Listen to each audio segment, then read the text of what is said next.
शहरामध्ये आत्ता कोल्हापूर शहरामध्ये एकूण 18 लाख वाहन आहेत, 18 लाख.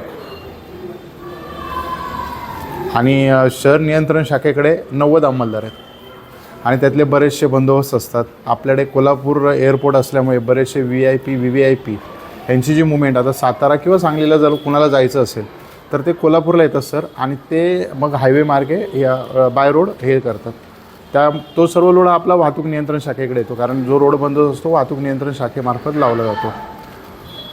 आणि रंकाळा टॉवरचं सरांनी सांगितलं तर त्या ठिकाणी तो पॉईंट एकदम बरोबर आहे. ते श्रीराम बेकरी ते इंदिरा पॅलेस आहे पुढचं, शालिनी पॅलेस सॉरी, त्या दरम्यान जर वाहनं लागली नाहीत ना नो पार्किंगला तर कुठलंच ट्रॅफिक होत नाही. आणि शनिवार रविवारचा आम्ही तो प्रयोग पण करत असतो.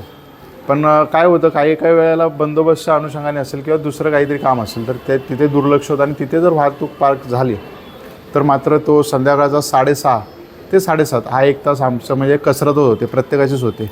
वाहनधारकांची होत नाही आणि त्याच्यापेक्षा जास्त आमचे होते, कारण प्रत्येक येणारा जो नागरिक असतो तो हा वाहतूक जो नियंत्रण करणारा जो अंमलदार असेल किंवा मी स्वतः असेल, आमच्याकडे ते बघत असतात की हे काय करत आहेत काय नाही.